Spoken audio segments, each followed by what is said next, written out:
प्रधानमंत्री नरेंद्र मोदी ने राष्ट्रीय स्वच्छता केंद्र का किया उद्घाटन। दैनिक जीवन में स्वच्छता अपनाने का दिया संदेश।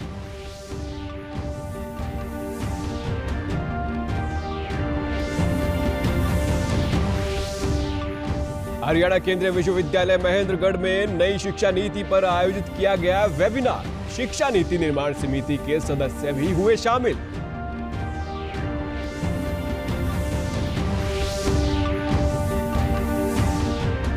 मुख्यमंत्री मनोहर लाल ने फरीदाबाद में प्लाज्मा बैंक का किया शुभारंभ। कहा, कोरोना महामारी के अनुभवों से सीखकर प्रदेश में नई व्यवस्थाओं का किया प्रबंधन।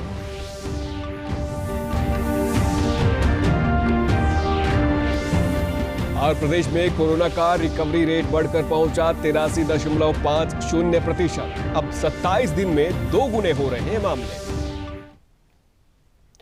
नमस्कार, मैं सुरेंद्र कुमार। अब समाचार विस्तार से।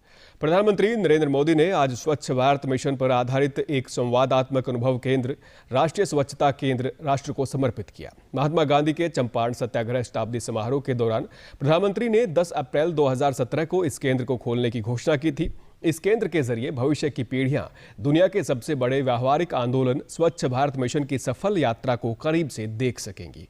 प्रधानमंत्री ने राष्ट्रीय स्वच्छता केंद्र का अवलोकन किया।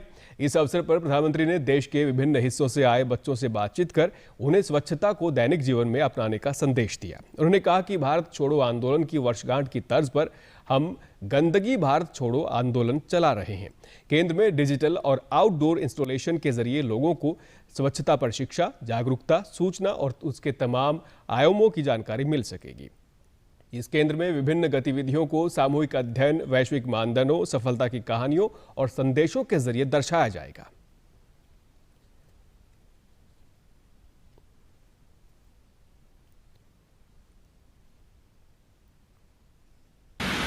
आज का दिवस हिंदुस्तान के इतिहास में अंग्रेजों भारत छोड़ो इसका है।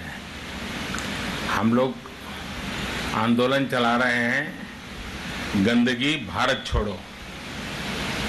मैं बोलूंगा गंदगी, आप लोग बोलिए भारत छोड़ो। गंदगी, गंदगी, गंदगी। मेरे सामने एक प्रकार से लघु भारत है। देश के अलग अलग राज्यों के और अलग अलग राज्यों की वेशभूषा में आप सभी बच्चों के साथ में बात करके आज पूरे हिंदुस्तान के साथ बात कर रहा हूं। आप सभी मास्क पहन करके आए हैं और अपने दोस्तों के साथ 2 गज की दूरी भी बना करके बैठे हैं, चलते हैं। आप सब नियमों का जिस तरह से पालन कर रहे हैं वो देख करके सचमुच में मन को बहुत आनंद हो रहा है। हरियाणा केंद्रीय विश्वविद्यालय महेंद्रगढ़ में students for holistic development of humanity व centre for educational and social studies Bengaluru के संयुक्त तत्वाधान में नई शिक्षा नीति के विभिन्न पहलुओं पर विचार करने के लिए 2 दिवसीय राष्ट्रीय वेबिनार शुरू हुआ। राष्ट्रीय वेबिनार के उद्घाटन सत्र में विश्वविद्यालय के कुलपति प्रोफेसर आर.सी. कुहार ने नई शिक्षा नीति के विभिन्न पक्षों से अवगत करवाया। कुलपति ने बताया कि ये विश्व की सबसे बड़ी ऐसी शिक्षा नीति है जिसका निर्माण सर्वाधिक संवाद व विमर्श के बाद संभव हुआ है। इसमें पंचायत, ब्लॉक, जिला स्तर से लेकर स्थानीय जनप्रतिनिधियों, शिक्षकों, विद्यार्थियों, शोधार्थियों, सामाजिक संगठनों व सामाजिक कार्यकर्ताओं सहित लाखों सहभागियों की सक्रिय भागीदारी रही है। राष्ट्रीय मूल्यांकन एवं प्रत्यायन परिषद के निदेशक प्रोफेसर एस.सी. शर्मा ने शिक्षा नीति में शिक्षकों के सम्मान व विद्यार्थियों के सर्वांगीण विकास से जुड़े पहलुओं पर प्रकाश डाला।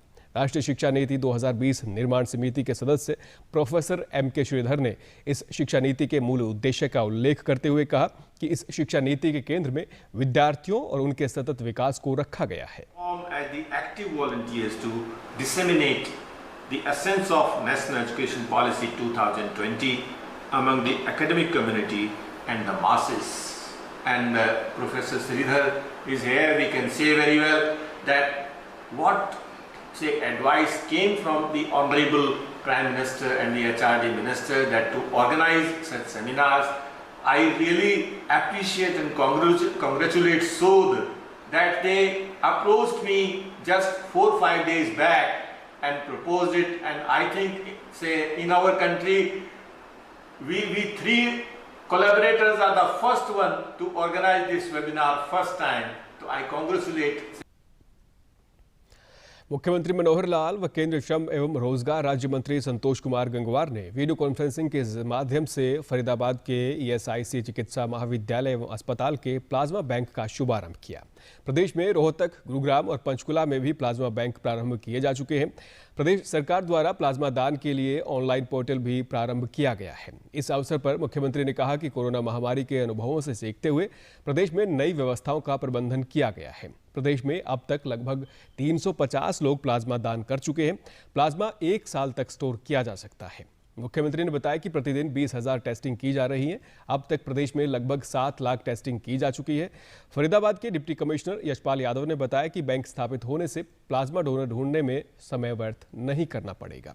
इससे समय रहते मरीज को बचाया जा सकेगा। कॉलेज के डीन डॉक्टर असीम दास ने बताया कि इससे पहले ट्रायल बेस पर प्लाज्मा बैंक चलाया जा रहा था, लेकिन अब यहां स्थायी रूप से प्लाज्मा बैंक की शुरुआत हो गई है।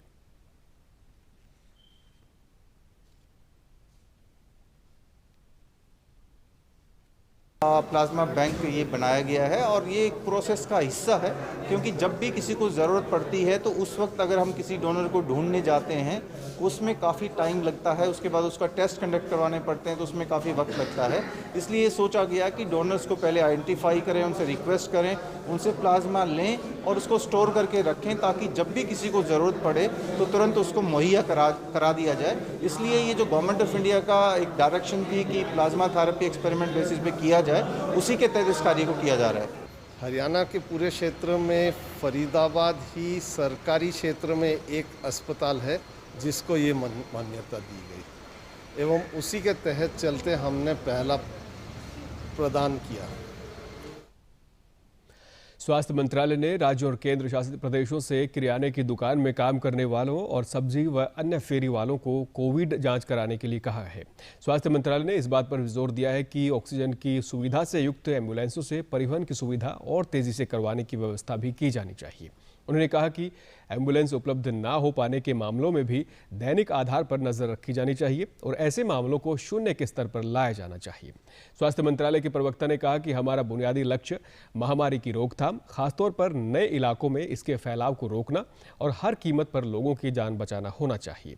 उन्होंने कहा कि हमें मृत्यु दर में और कमी लाने व इसे 1% से भी अधिक नहीं बढ़ने देने का भी लक्ष्य रखना चाहिए। प्रवक्ता ने कहा कि सघन परीक्षण के जरिए रोगियों का शीघ्रता से पता लगाने, संक्रमित लोगों को अलग रखने या स्वास्थ्य देखभाल केंद्र में भेजने और उचित चिकित्सकीय प्रबंधन से मृत्यु दर में काफी कमी की जा सकती है। प्रदेश में कोरोना से ठीक होने वालों की संख्या में लगातार वृद्धि हो रही है। प्रदेश का रिकवरी रेट 83.50% तक पहुंच गया है। अब तक प्रदेश में 33,000 से अधिक मरीज ठीक होकर घर लौट चुके हैं। कोरोना महामारी से अब तक 467 लोगों की मौत हो चुकी है। प्रदेश में कोरोना संक्रमण के सक्रिय मामलों की संख्या 6,143 हो गई है। मृत्यु दर घटकर 1.17% हो गई है। कोरोना मामलों के दोगुने होने की दर 27 दिन है। 1985 बैच के गुजरात काडर के आईएएस अधिकारी और जम्मू और कश्मीर के पूर्व उपराज्यपाल गिरीश चंद्र मुर्मू को आज राष्ट्रपति रामनाथ कोविंद ने भारत के 14वें नियंत्रक और महालेखा परीक्षक की शपथ दिलाई। इस अवसर पर उपराष्ट्रपति वेंकैया नायडू और प्रधानमंत्री नरेंद्र मोदी भी मौजूद थे। गिरीश चंद्र मुर्मू ने इस पद पर राजीव महर्षि का स्थान लिया है, जिनका कार्यकाल इस महीने की 7 तारीख को पूरा हुआ है। नियंत्रक और महालेखा परीक्षक की नियुक्ति 6 वर्ष के कार्यकाल या 65 वर्ष की आयु पूरी होने तक जो भी पहले हो के लिए की जाती है। 21 नवंबर 1959 को ओडिशा के मयूरभंज जिले में बेडनोती गांव में जन्मे गिरीश चंद्र मुर्मू ने उनका उत्कल विश्वविद्यालय से राजनीति विज्ञान में स्नातकोत्तर के साथ ही बर्मिंघम विश्वविद्यालय से MBA की डिग्री भी हासिल की है। इससे पहले प्रधानमंत्री नरेंद्र मोदी के गुजरात के मुख्यमंत्री के कार्यकाल के दौरान गिरीश चंद्र मुर्मू ने उनके प्रमुख सचिव के रूप में भी कार्य किया था। जमीनी स्तर पर और अधिक विकास सुनिश्चित करने के लिए शक्तियों के विकेंद्रीकरण के लिए हरियाणा सरकार ने जिला पालिका आयुक्तों के 20 नए पद सृजित किए हैं। शहरी स्थानीय निकाय विभाग के महानिदेशक अमित कुमार अग्रवाल ने बताया कि चरखी दादरी और फरीदाबाद जिलों को छोड़कर सभी जिलों में जिला पालिका आयुक्त नियुक्त किए जाएंगे। चरखी दादरी जिले को भिवानी जिले के साथ जोड़ा जाएगा। जिला पालिका आयुक्तों के नवसृजित पदों के अधिकार क्षेत्र के बारे में जानकारी देते हुए बताया कि जिला पालिका आयुक्त कार्यालय के मुखिया होंगे और संबंधित जिलों में अपने अधिकार क्षेत्र के तहत नगर परिषदों और नगर पालिकाओं से संबंधित सभी वित्तीय शक्तियों का प्रयोग करेंगे। उनके अधिकार क्षेत्र में पड़ने वाली नगर परिषदों और नगर पालिकाओं के संबंध में प्रत्येक कार्य या परियोजना के लिए 50 लाख रुपए तक के विकास कार्यों परियोजनाओं को मंजूरी देने का अधिकार दिया गया है। वे 50 लाख रुपए से अधिक की राशि के मामलों को अपनी सिफारिशों के साथ निदेशक शहरी स्थानीय विकास विभाग को भेज सकेंगे। भारत छोड़ो आंदोलन की 78वीं वर्षगांठ आज मनाई जा रही है। 1942 में राष्ट्रपिता महात्मा गांधी ने अंग्रेजों को देश से निकालने के लिए भारतीयों से करो या मरो का आह्वान किया था। यह आंदोलन मुंबई में ग्वालियर टैंक से आरंभ हुआ था। प्रतिवर्ष आज का दिन अगस्त क्रांति दिवस के रूप में मनाया जाता है। केंद्रीय सूचना एवं प्रसारण मंत्री प्रकाश जावड़ेकर ने ट्वीट संदेश में स्वतंत्रता आंदोलन के शहीदों को श्रद्धांजलि दी। उन्होंने अपने ट्वीट संदेश में कहा कि ऐतिहासिक भारत छोड़ो आंदोलन दिवस पर मैं भारत को ब्रिटिश शासन के चंगुल से मुक्त कराने के लिए स्वतंत्रता सेनानियों द्वारा किए गए बलिदानों को नमन करता हूं। प्रदेश से जुड़ी खबरों को विस्तार से जानने के लिए आप हमारे साथ फेसबुक, ट्विटर और यूट्यूब के माध्यम से भी जुड़ सकते हैं। हमसे जुड़ने के लिए आप हमारे सोशल मीडिया हैंडल को फॉलो कर सकते हैं। केंद्र और राज्य सरकार की जन कल्याणकारी योजनाओं का लाभ लोगों तक पहुंचाने के लिए प्रत्येक गांव और शहर क्षेत्र के प्रत्येक वार्ड में अटल सेवा केंद्र स्थापित किए गए हैं। इन केंद्रों के माध्यम से जींद के हजारों युवाओं को जहां रोजगार मिला है, वहीं लोगों को उनके घर के नजदीक ही सरकार की योजनाओं का लाभ भी मिल रहा है। सेवा केंद्र के जिला प्रबंधक विवेक कौशिक ने बताया कि जिले में 650 अटल सेवा केंद्र चलाए जा रहे हैं। इसके अलावा नरवाना तहसील के 37 गांवों में डिजिटल लैब स्थापित की जा रही हैं, जिसमें प्रत्येक गांव में कंप्यूटर अध्यापक की नियुक्ति की जाएगी। हमारे लगभग 650 जगह हमारी CSC जो है, हमारे अटल सेवा केंद्र हैं, वो हमारे ज़िले में कार्यरत हैं, जिस पर भारत सरकार की सभी तरह की स्कीमें उपलब्ध करवाई जाती हैं। भारत सरकार द्वारा जो है हमारे ज़िले में 650 केंद्र कार्यरत हैं, जिस पर समय समय पर अलग अलग तरह की सुविधाएं दी जाती हैं। अटल सेवा केंद्र के संचालकों ने कहा कि भारत सरकार का युवाओं को रोजगार देने के लिए ये सराहनीय कदम है। वहीं लाभार्थियों ने बताया कि केंद्रों के द्वारा अब उन्हें घर के पास ही सरकार की सभी योजनाओं की जानकारी मिल जाती है। सरकार की एक अच्छी पहल है। हर गांव में CSC सेंटर खोले गए हैं, रूरल में भी और अर्बन में भी। इससे लोगों को काफ़ी फायदा हुआ है। अगर बात करें CSC सेंटर वालों की, तो संचालकों को एक रोजगार मिला है। उसके अलावा 2-3 ऑपरेटर और रख सकता है एक CSC संचालक। सरकार की अच्छी पहल है, इससे रोजगार मिल रहा है। पहले जींद कोर्ट में जाना पड़ता था, ये वहाँ के काम छुट्टी यहाँ होने लगे। कोविड-19 संकट के दौरान भी हरियाणा महाधिवक्ता कार्यालय लोगों की शिकायतों को दूर करने व कोर्ट को हर संभव सहायता मुहैया करवा रहा है, ताकि मामलों को शीघ्रता से निपटाया जा सके। हरियाणा महाधिवक्ता कार्यालय सभी जरूरी मामलों को ऑनलाइन व डिजिटलाइजेशन का उपयोग करते हुए तत्परता से निपटा रहा है। हरियाणा महाधिवक्ता बलदेव राज महाजन ने बताया कि कोविड-19 के दौरान मार्च में पंजाब एवं हरियाणा उच्च न्यायालय ने निर्णय लिया था कि सभी जरूरी केस मेंशनिंग के द्वारा सुने जाएंगे। सभी आवश्यक मामलों को वीडियो कॉन्फ्रेंसिंग से कोर्ट सुनेगी। उन्होंने बताया कि अब लगभग 30 से ज़्यादा कोर्ट चल रही हैं और सुनवाई भी ऑनलाइन की जा रही है। उन्होंने बताया कि ईमेल के माध्यम से ही केस फाइल और मेंशनिंग हो रही है। द्वारा वो सारे सुने जाएंगे और कोर्ट ने उस माध्यम से कहा था भी वो वीडियो कॉन्फ्रेंसिंग से थ्रू जो अर्जेंट केस होंगे कोर्ट सुनेगी, लेकिन वो एक्सेप्शनल जो अर्जेंसी है वही केस सुने जाएंगे। और आज की डेट में मोर देन 30 जजेस, 30 से ज़्यादा कोर्टें चल रही है। सुनवाई और फाइलिंग केसेस की तो जो है ऑनलाइन ही है, ईमेल के माध्यम से फाइल होता है, मेंशनिंग होती है और उसके माध्यम से ही कोर्ट सुन रही है। महाधिवक्ता ने बताया कि वर्तमान में प्रतिदिन 700 से 800 केस सुने जा रहे हैं। जो केस फाइल हो रहे हैं उनमें 50% से ज्यादा केसों में हरियाणा महाधिवक्ता कार्यालय एक ही दिन में विभाग से प्रतिक्रिया लेकर कोर्ट में बता रहा है। आज की स्थिति में जितने भी केस फाइल होते हैं अप्रॉक्सीमेटली मोर देन उसमें 50% केस में एक दिन में हम डिपार्टमेंट से सारा रिस्पांस लेके कोर्ट को बता रहे हैं। ठीक है। और उसके बाद अंत में इस बुलेटिन के मुख्य समाचार एक बार फिर। प्रधानमंत्री नरेंद्र मोदी ने राष्ट्रीय स्वच्छता केंद्र का किया उद्घाटन। दैनिक जीवन में स्वच्छता अपनाने का दिया संदेश।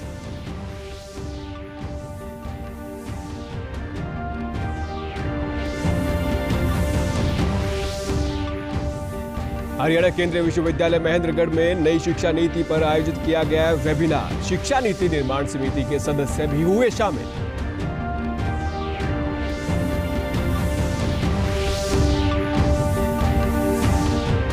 मुख्यमंत्री मनोहर लाल ने फरीदाबाद में प्लाज्मा बैंक का किया शुभारंभ।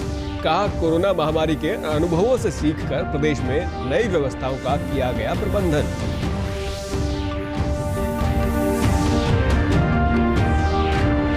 और प्रदेश में कोरोना का रिकवरी रेट बढ़कर पहुंचा 83.50%। अब 27 दिन में 2 गुने हो रहे हैं मामले। समाचार में आज इतना ही। नमस्कार।